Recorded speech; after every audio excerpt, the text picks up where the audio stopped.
It is the aftermath brought to you by Galactic Fried Chicken here on BearcatJournal.com. You can check out Galactic Fried Chicken right over in Dayton, Kentucky, roughly about 5 minutes from downtown, just over the bridge. Get off the Newport exit, head down the road there on your right. They got outdoor seating for when it starts to warm up, even though it's going to be raining this week. Maybe you can catch some 60-degree day while it's dry out. But they got excellent fried chicken. They got the chicken dunkers. They've got all sorts of sides, deviled eggs, fries. Fries are just another vehicle for their galactic sauce to put more of that in your face. The galactic sauce is out of this world. But check out Galactic Fried Chicken. Get you some of that good home cooking. Well, the Bearcats pull one out in a little bit unorthodox fashion because usually they lose these types of games where they find themselves down, but not out in this one. 69-65, your final score over the Utah Utes. And Chad is out, but Keegan is in. It was a weird game. Turns out that it sounds like everybody's sick. Jizzle had 102-degree fever yesterday. He has a dreadful game, but at least he didn't shoot too much, knowing he was not 100%. You get a double-double from Mustafa Cham. Is that his first? It's definitely his first in conference play. I don't know if it's his first this season. Day leading all scorers with 16. You got 4 Bearcats in double digits. Baba Miller, not a great game, but enough for 13 and 7, although he does get teed up, and it almost seemed like a turning point when he got that technical. But again, the Bearcats were able to pull it out. Keyshawn Tillery in double digits, though, off the bench. And you were boots on the ground, Keegan. You listened to Wes on the radio. You did the presser with Wes and Mustafa Cham and Keyshawn Tillery. What'd you see today? That was Sham's third double-double of the season. He had 2 early in the non-conference. First in Big 12. Yeah. I think what I saw today, and I asked Wes about this, is it's a team that has turned some kind of corner in the past 3 games, 2 weeks, you could say. Not to the point where I think that they're going to rattle off wins over Kansas and Texas Tech and BYU or anything of that nature. But it's a team that when they're in a game they can and should win, it's looking like they're trending towards being able to just win those games, which has been a struggle for this team the majority of the season. Because you had the 2 games against UCF and Kansas State where your offense is borderline elite. Like you're making threes at a really, really high clip. You're converting on offense. You're not turning it over, and you're playing good defense. And then you get this game where it's gross. And you get down 65-60, and there was not a single person in this arena that thought that they were going to win that game because of just how the season has gone. And it's just, okay, well, now here's a loss. And you're going to lose to a Utah team who hasn't won a conference road game since January 15th, 2025. And it's just another low point of the season. And then you get a couple stops and you turn around and you score. And you, especially another thing that you haven't seen is making free throws to win games. So I think there was a lot of positives, and it's a sign that they are progressing and they have a different mindset and a different confidence to be able to have the adversity that they had and actually respond and win. Because I can't remember a game where Iowa State, you could say they did, but I can't remember another game where they faced that much of adversity late and were actually able to pull it out. Yeah, it's been like I said. I mean, this was a game that we have not seen Cincinnati go ahead and take care of business when down in the final minutes of a game and do what it takes to get over the hump and come back and win. You mentioned the free throws. Cincinnati 17 of 22 from the free throw line. Day 5 of 5, Mustafa 5 of 7. But that's what's been so frustrating about, especially in the conference slate, is that you didn't even give yourself an opportunity more often than not to get to the line, to elevate yourself into some of those higher double-digit numbers, like the higher teens, instead of just 12, 11. And that's where they were able to do some of those things today. Day getting to the line 5 times. You mentioned it last time you were here. I've mentioned it on every show I've been on, I think, since we talked, giving you credit, of course. But 13 of 13, or he had 13 free throws on the since Big 12 play started. Now he's got 18 in 14 games. So that's an improvement, but it's still nowhere near enough when he goes 5 of 5 today. You need that. That is a weapon that you've simply just not used. He goes 5 for 5 and they win by 4. Ta-da! And then like his play where he dove on the ground, basically diving into that Utah player, going for a loose ball, and then Jizzle recovers it, and like that's the Day Thomas that everyone's seen and has loved watching. And then the first play where go ahead. They did turn it over right after that, but well, of course, it's a momentum thing. They're battling for scraps out here, Aaron. You can't be too greedy. The first play of the game where they run the tip play, which I don't know how, if you're an opposing team, you let that happen. And when that happened, Alex Jensen, Utah's head coach, just like looked at his bench for 10 seconds and didn't even say anything. It's kind of we've talked about this ad nauseum for like the last 4 days that they were going to do that. And yeah, it's just proof that let your creatives run wild. Let them basically show the drawing up of all the plays, and it's not really going to have an impact. So good for them to be able to do that. But it's those small plays it either turns into a basket or it flips momentum that is such a difference. And like just getting a stop late was such a difference in momentum to be able to pull out the win.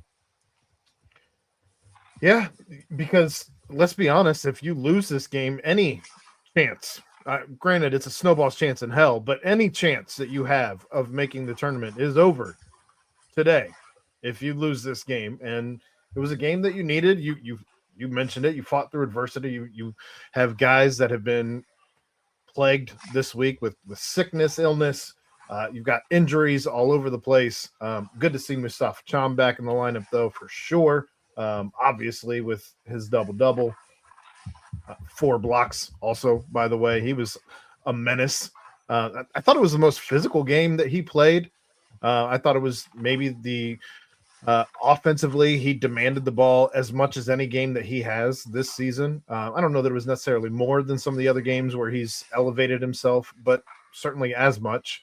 And I think when he's got it rolling like that, when he's making shots, especially down low, and he's taking advantage of the matchup, this team starts to hum a little bit.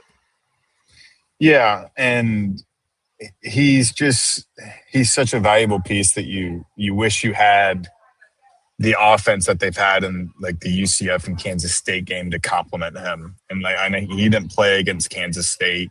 He did play against UCF and he played well. But just like Jizzle James playing so well and Jalen Celestine playing so well prior to this game, opening it up for him and just giving Sham more opportunities, you just wonder like what it could be like. So yeah, he played extremely physically. There were times where I turned to Austin and I was like, I wish he like played a little bit harder and a little bit more physical. And then I think the next 2 possessions, he like got a rebound and drew a foul and converted in the paint. And I was like, well, that was a horrible take that just aged like milk there in the span of 5 minutes. But yeah, he played really well, and you see why he can be one of the better players in the Big 12. Yeah, they didn't rebound well, although Mustafa Cham did. It seemed like Utah, and I'm sure any team at this point that you play going down the stretch is going to try and focus on taking Baba Miller out, even if for a half. The second half, Utah kind of did that, as Baba only ends up with 2 points in the second half, only had 2 shots in the second half. I'm sorry, 4 shots, 5 points. I was looking at Jizzle's line. That's on me. But 5 points. His shot came late his made shot came late in the second half though. But he does get to the line and hit 3 free throws going down the stretch. But you could tell he was frustrated. They were certainly trying to do things to take him out, and the frustration did bubble over. He gets a technical on just a weird thing. I thought he was going to get teed up. I thought he was going to slam the ball on the floor when he did come down with it, and he held himself back, and then he goes with the weird behind the back pass to a referee who's not standing there. It ends up down the tunnel, as the announcers called it. But we've seen this. That's probably the biggest thing against Baba Miller is the fact that he gets frustrated and it spills over. This is, I believe, his fifth technical, sixth technical, something like that. Yeah. So and we've seen this. There was the play down in the paint when they were on offense where he basically got like thrown to the ground. And Wes was lobbying the refs like, hey, you need to look at that because he like tore him down to the ground. And the refs, I saw them go over to the monitor, looked at it for 10 seconds, and then went over to Wes and said, no, we're not gonna review that. And it's like, okay. So I mean, he's already fighting an uphill battle when he's getting pissed off by Utah players, and then he can't get any help on a technical call. But it's a part of me likes it because you want to see physicality and you want to see that aggressiveness, and it's just not happening. But it's always better to do that in a win than in a loss. And usually it's been like you're already down by 12 and then you get a technical and give them free throws, and then the game's basically over. Yeah, they took care of the ball today, though. Only 6 turnovers. On the other hand, only 7 steals. You created 13 turnovers for Utah. But all in all, I mean, you're not creating a ton of opportunities for yourself in a team that really thrives in transition. Only 12 fast break points for the Bearcats in this one. But they were able to capitalize in the paint. 32 points in the paint of your 69 in a game that you really did not shoot 3 ball very well at all, only going 4 or 15 as a team, for good enough for 26.7%. But you scored 52.5% of the time that you had the ball. Just a weird game. Yeah, and Wes actually talked about the points per possession battle on his radio show, because Dan had asked him, like, what do you look at to dictate whether your offense is performing well or not? And he said, like, points per possession, free throws to assists or something like that, and just different stats. And it was 1.1 today, which that's what he says what he wants it to be at. So yeah, it was they turned it on late, and like you said, not good from 3. And part of that, like, it's Jalen Celestine for me. Like, he looked bad. Like, his shots were not close. Wes said he wasn't moving well. So I have no idea what's going on with him, because it seems like it's, and Chad and me just talk about this all the time. Chad brings it up all the time. It seems like you don't know, in warm-ups whether he's going to make a few shots or not. And it's whether his shot has arc on it or not. It's so stupid. And, like, Wes's whole thing has been like, okay, well, Jaylen hasn't been practicing, and then now he's playing well, and it's like, well, he's been able to finally practice, and then it goes back to looking like he hasn't been able to practice. So I think it's more of just a hot and cold case with him about whether he's going to be able to make shots. And when he was the second biggest piece behind Jizzle for why the offense looked like elite and why they were scoring so much. Yeah. You mentioned Jalen Celestine. He gets 34 minutes in this one. That comes at the cost of Buck Harris, as he only gets 6 minutes in this one. That's certainly the least amount of minutes he has had where he's not had to be taken out of the game due to injury.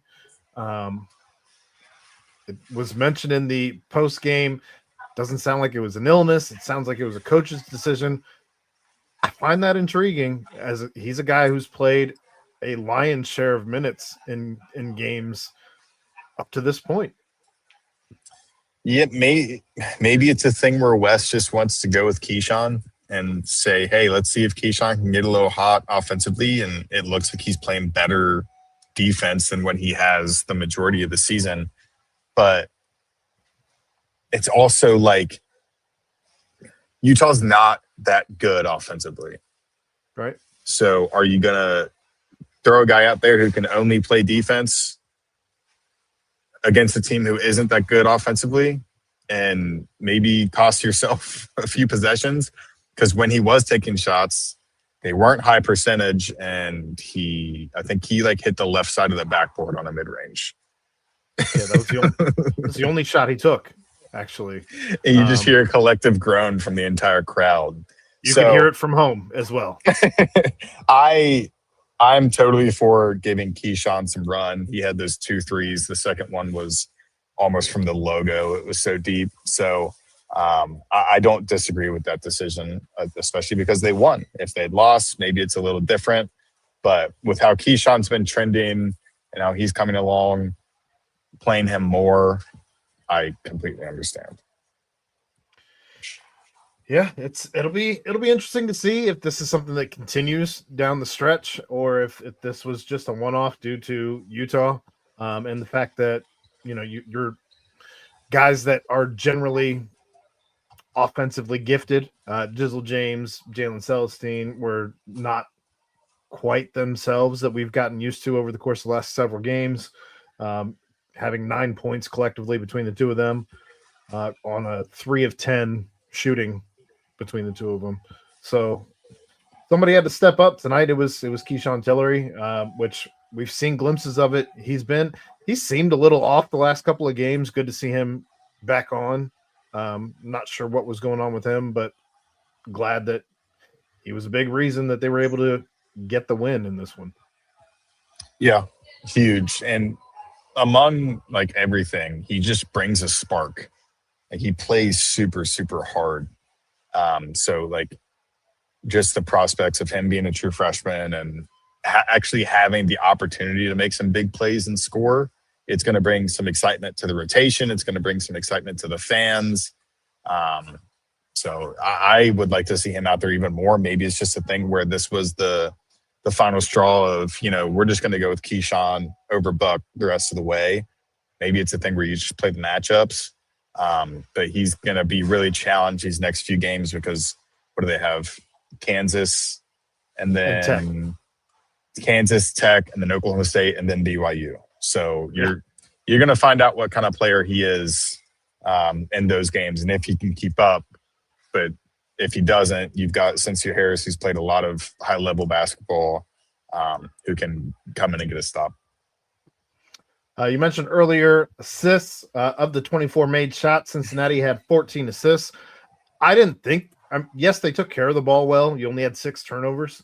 But I didn't think they passed the ball particularly well today. It didn't look like the ball was popping very well like it has in the 90-point games that we've witnessed the last 2 games.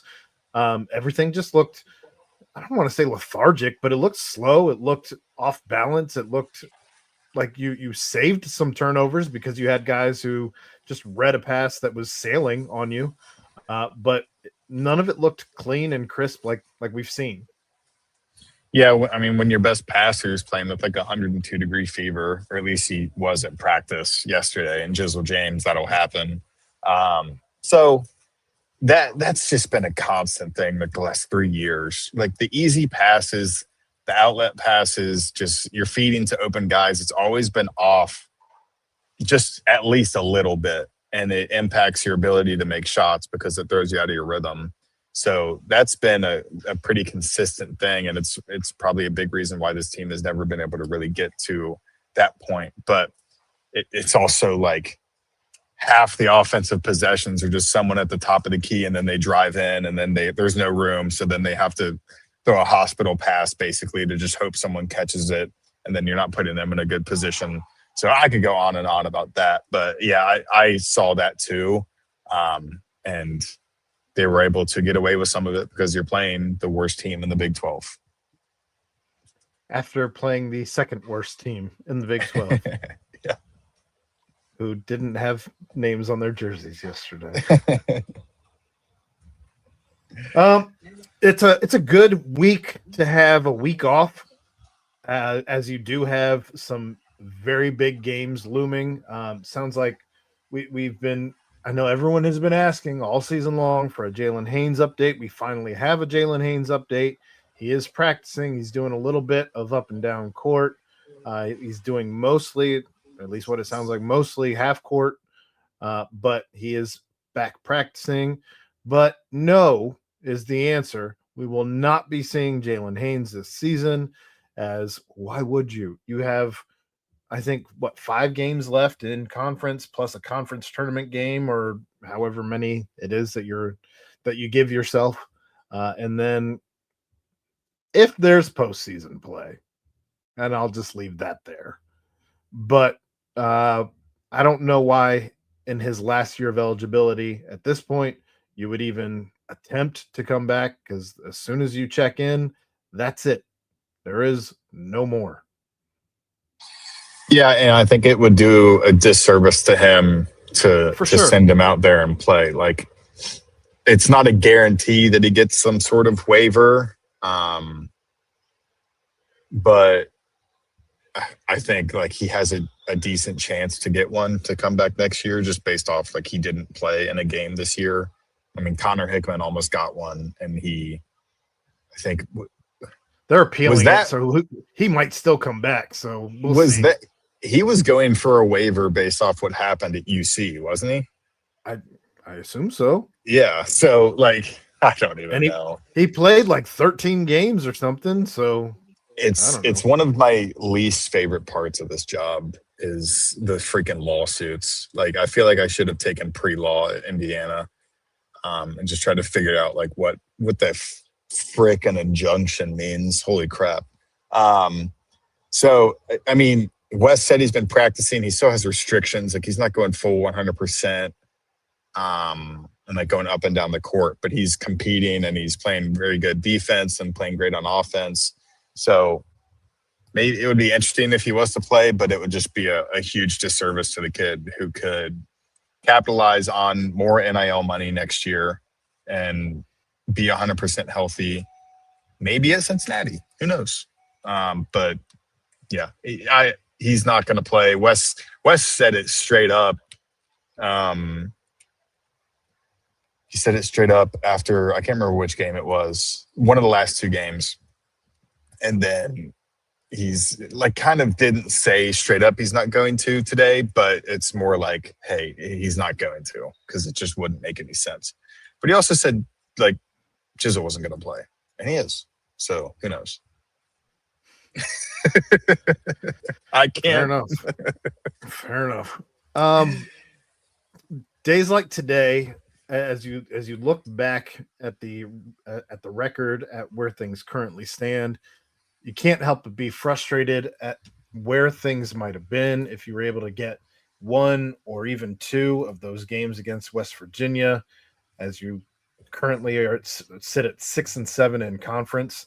That would put you at 7-6 or 8-5 right now going into this last stretch here. Makes you upset that you weren't able to get that one against Arizona State.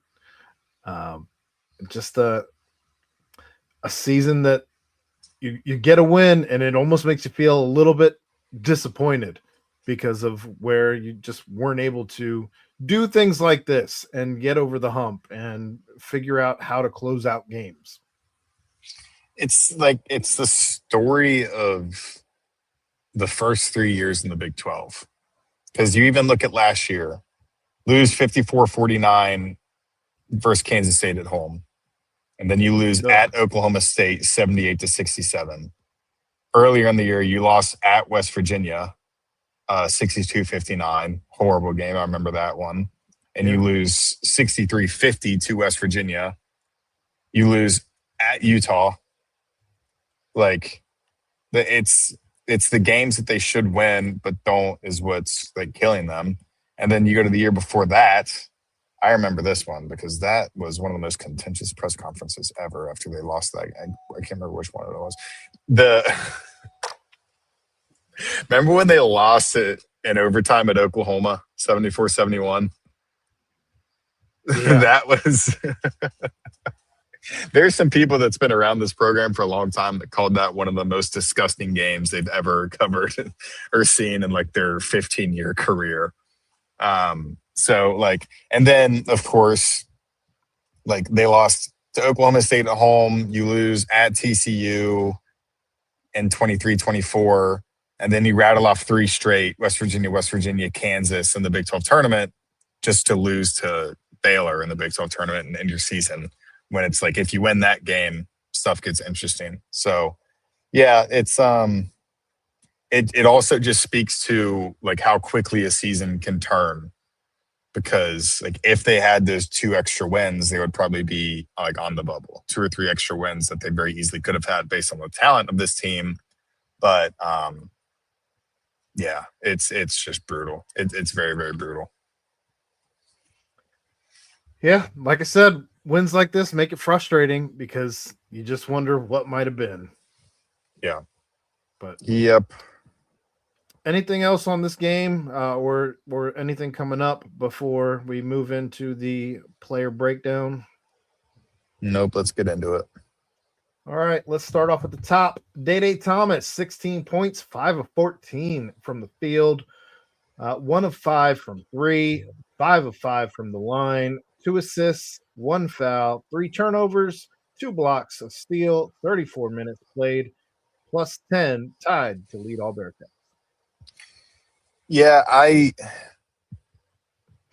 just don't get the offensive plan for him sometimes. Like his first year, he was getting to the hoop a lot, and he was good at it. And then now it's like if he has a lane and there's only one guy in between him and the basket, he's stopping and either doing a floater or he's doing like a fadeaway mid-range. And he's gotten to the point where he's pretty good at it, but it's just not as a high percentage shot of getting to the rim and to draw a foul, get your 90% free throw shooter to the line. So, I mean, he had 16 on 5 for 14, but I just feel like the free throws could be like 9 of 10. Like how it could very, very easily be 9 of 10. And I mentioned it before, but the play where he dives for that ball at half court and pokes it away, Jizzle gets it for a timeout. They turned it over on the next possession, but just still a big momentum shift at that point in the game. We did see him a little bit more aggressive, and that's something I've been begging, screaming, crying for. He was a little bit more aggressive in getting to the hoop today, but like you said, I mean, more often than not, he does pull up. From 2 today, he was 4 of 9 and 45%. That's not terrible, but 44. But you could have been at like 60% if you just keep going and, like you said, get to the line, and you probably end up with 22 and win this game comfortably instead of just eking out at the end. And I remember one possession where he came down and he took a pretty early in the shot clock 3, missed. They got the offensive rebound, kicked it right back out to him, and he was open for a 3, but stepped inside the line and took like a 17-footer for 2 and missed. And I'm like, that's perfect. I love it so much. I guess it's worth mentioning, if you're game planning for Utah, their best players, in my opinion, were Don McHenry and Terrence Brown. And if you are driving on them all game, first off, you're wearing them down probably a little bit more than you are if you're just shooting 3s and pull up 2s.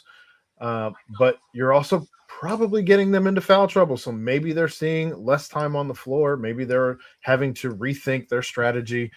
So I still just don't understand, to your point, what the game plan is if you're just taking jumpers all day. Yeah, and Chad has talked about this and he brought it up, but like it trickles down to every single part of the game. Like if you can get your opponents in foul trouble and go to the line. And he Yep. actually said that like Bobby Knight's whole plan and whole goal of the game was to make more free throws than the opponent took. Because that tells me that you're aggressive on offense, getting to the line, putting yourself in position for high percentage shots, and also defending well, disciplined without fouling. And that just has not been a priority at all. No, none whatsoever. Kudos to you for getting a shameless Indiana plug-in. We'll keep it moving, though. Mustafa Cham, definitely a great game by him today. 15 points, 5 of 9 from the field, 5 of 7 from the line, 2 offensive, 8 defensive, giving him 10 rebounds, putting him in the score box for a double-double.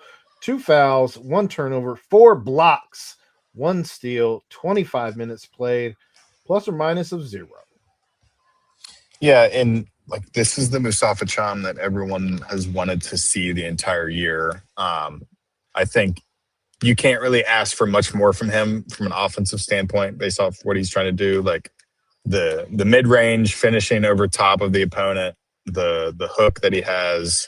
I like to see him backing down players more often like he was today. Like that was good. But it's the rebounding and the block shots because he was one of the best shot blockers in the Big 12 last year. And I feel like you just haven't seen it in the volume that you want to see. But he had 4 today and then obviously third double-double of the season with 10 rebounds. So playing physical, also having success in the offensive end. It was one of his better games of the season. Yeah, those 4 blocks give him 43 on the season. He was averaging 1.5 coming into this game. I'm not sure what that brings the average to. Of course, it does bring it up, but not enough worth mentioning. So, yeah, good to see him with that, but I don't know that he's going to be in line for that leading shot blocker in the Big 12 this season. So, in any case, like to see the aggressiveness and getting rebounds today. That's we've talked all season about. He needs to get more than 4 or 5, as you are the tallest man out there almost always. So he even had one where he went up and got it one-handed and slammed it back into the other hand, just kind of making his presence known. So stuff like that can be intimidating. People don't want to mess with the guy who's out here just making a bunch of noise. So good on you. Baba Miller, though, 13 points, 5 of 10 from the field, 0 for 2 from 3, 3 of 4 from the line, 2 offensive, 5 defensive, giving him 7 rebounds, 4 assists, 3 fouls, including that technical after what probably wasn't a foul, but still can't anyway. 2 steals, 34 minutes played, plus 10, tied with Day to lead all Bearcats. When he had the ball with under a minute left, he had a little bit of room from 3. I just like grabbed Austin's shoulder and I was like, do it. It's like pull up from 3 when you're down. I think it was 1 or 2. But he did what he's had a lot of success doing, which is like working it down low, drawing contact. And usually he just makes those. But today he got to the line and he converted at the line. It's just such a game they've always lost because they don't make those free throws. Like he also found a way in the last 2 minutes. He also found a way to go and dunk and get the crowd back into it. Yeah, you take the lead with that dunk, I believe, or at least get within. Maybe that was you took the lead. Within one. Yeah, no, yeah, and that was like that play was, I think it was Jizzle to Jaylen to Baba for basically the win. And it's like maybe the 2 worst performing players of the day that were on the court consistently, in Jizzle and Jaylen. So credit to them for staying in it and not letting their struggles like get them down and impact their how locked in they were, just how ready they were to make that play at the end of the game. Because I mean, you have to have a lot of talent and you have to be completely locked in to see Baba down low there and see him driving, especially in such a tense spot like that. He could have just said, oh, I'm open for mid-range, pulled up, or just go to the rim kind of thing. and miss a bad shot, which you've seen them do multiple times this season. Yep. So it was interesting to see him struggle both mentally and actually with his numbers today. But again, this team goes as he goes, and he gets his mind right by the end of the game and wills this team over the finish line.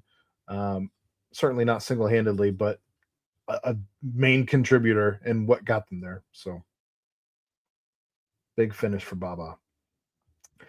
10 points for Keyshawn Tillery. Keyshawn in double digits off the bench, 3 of 4 from the field, 2 for 2 from 3, 2 for 2 from the line, 1 rebound, defensive, 3 assists, a foul, a turnover, 2 steals, 18 minutes played, -3 for Keyshawn. I really, really like watching this kid play, and I really, really hope he's in a Cincinnati uniform next season. I think whether it ends up being Wes, which I wouldn't expect, whether it ends up being someone else, I think whoever the coach is next year needs to prioritize bringing this kid back just because of how he's competing on offense and on defense. And everyone has seen that clip of Nick when he was here in one of the last 2 or 3 years talking about recruiting and how they don't often get 5 stars, but he just wants to recruit guys that impact winning.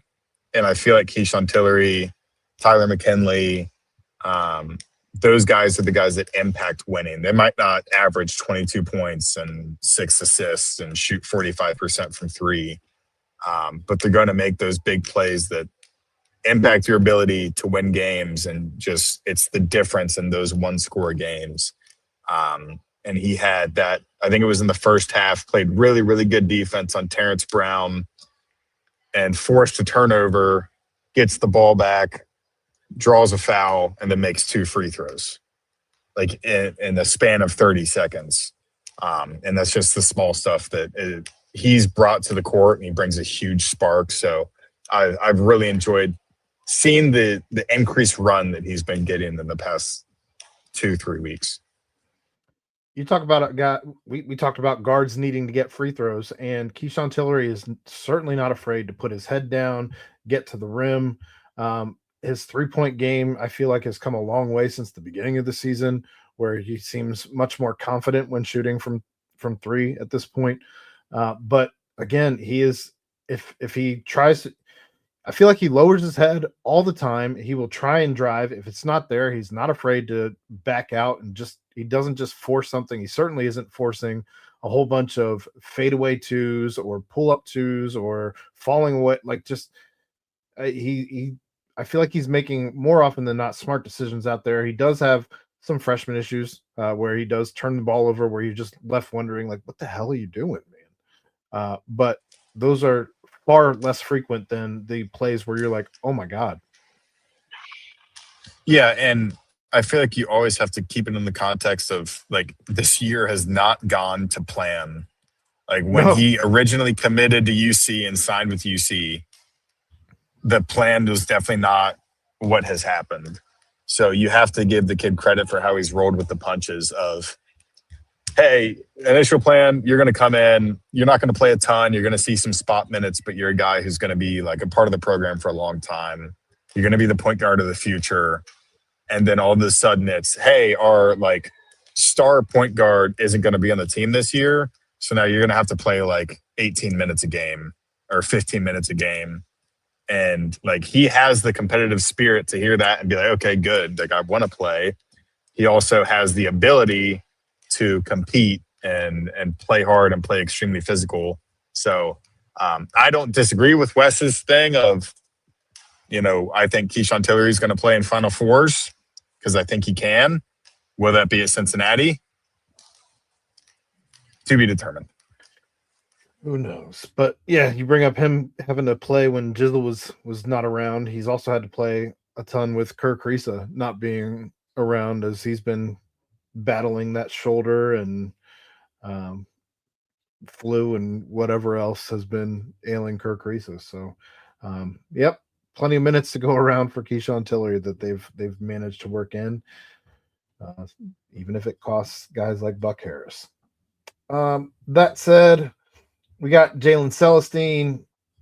I still don't know. I'll never know. 5 points, 1 of 5 from the field, 1 of 3 from 3, 2 for 3 from the line, 4 rebounds, all defensive, 4 assists, 2 fouls, 34 minutes played, +7. It's funny that the 2 open threes he got missed very badly, and then the one where he was fouled was the one that went in, and then he makes a 4-point play, and then it's just completely answered by a 4-point play. Crazy. It's negated 10 seconds later. So yeah, we touched on it, so I'm not gonna expand on it too much, but how he played the past couple games as a true small forward, and I think he made 7 of 9 threes. It was just such a lift, and it made the offense look very, very good. So it's not exactly a surprise to see him struggle and the rest of the offense struggle as well. Not to say that he's one of the most important players, but just your best 3-point shooter not playing good, not being good from 3. And then maybe you could say your second best 3-point shooter in Jizzle James also not doing good.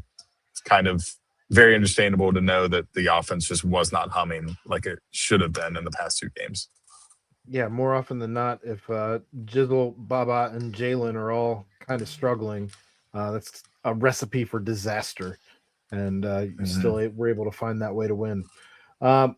He did chip it. I mean, he wasn't great offensively, obviously, with the 5 points, but did find ways to continue to chip in with 4 rebounds, 4 assists. So a guy who didn't just get flustered and upset that he wasn't able to find the bottom of the net. So good on him for figuring things out. We talked about, the pass to Baba down low with 30 seconds left. Huge. Yep. Biggest play of the game, you could say. So credit to him. You could say that. Tyler McKinley, 4 points, 2 of 3 from the field, 2 fouls, 10 minutes played, +1. I don't think there's anyone else on the team that the fans like to see score more than Tyler McKinley. He looked confident today. He looked smooth down low. He was backing guys down. He was making moves around the rim to finish. And just the pop of the crowd when he scores is louder than anyone else on the team. So good for him. How many minutes did he play? 10.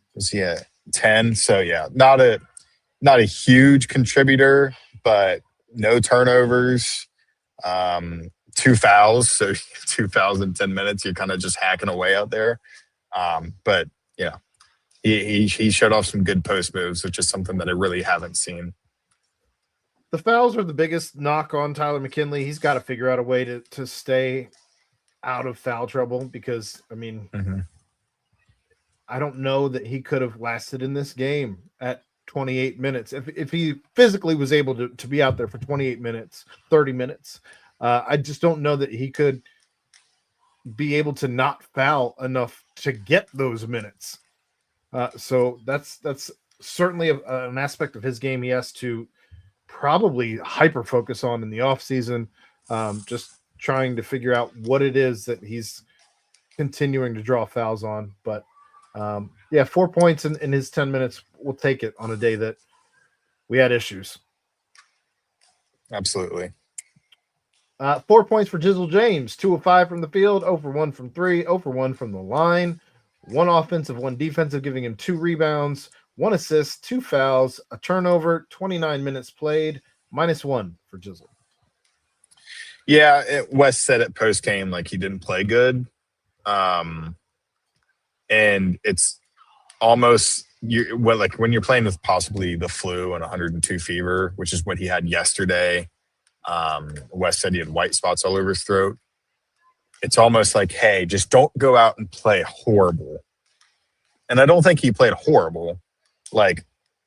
He's had games this year where he's turned it over 4 and 5 times. Yeah. He only had 1. So he wasn't overly aggressive shooting. He was 2 for 5. So 29 minutes of -1 when you have 102-degree fever. fine. Like that's fine for me. To not just completely tank the game, because we've seen the 1 for 10, 1 for 11 games that he's had. So good on Jizzle to know what he can do and not try to do too much in a game where you like have the flu or are coming off the flu.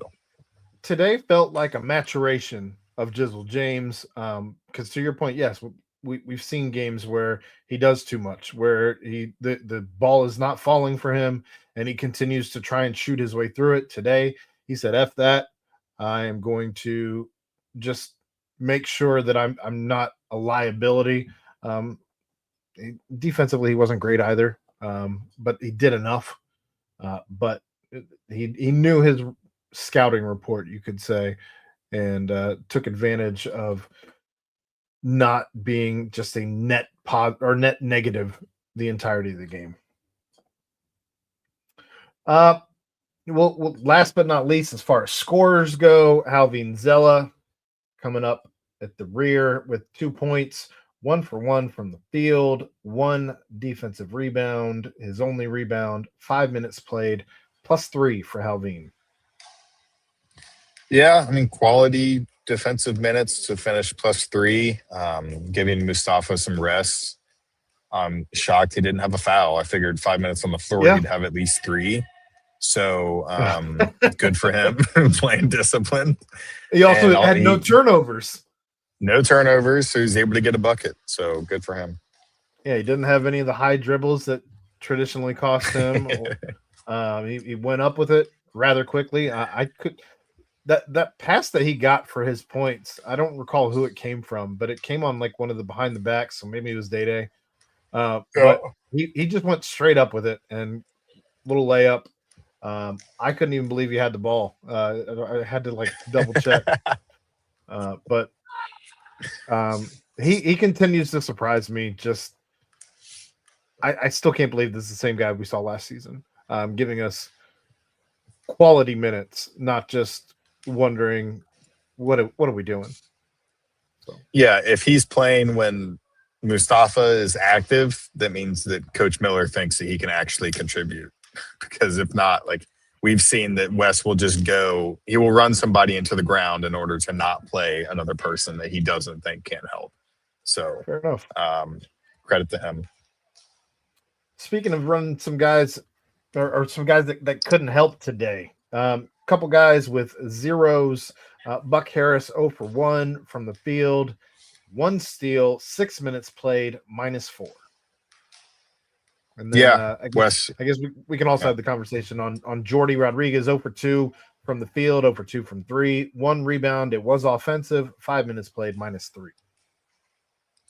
Yeah, I mean, Jordy just continues to like get deflections and he competes for rebounds. Ultimately, he's going to be judged on whether he's making shots or not, and he hasn't been able to really be consistent at that. But because he's always leaning when he shoots, like just stop it with he catches it on the run, and he's usually falling to the side when he's shooting. Just catch it in rhythm and step into it rather than these. They're not circus shots, but they're lower percentage than if you just set and shoot. It's weird. Yeah. So, and then Buck, Wes said basically coach's decision.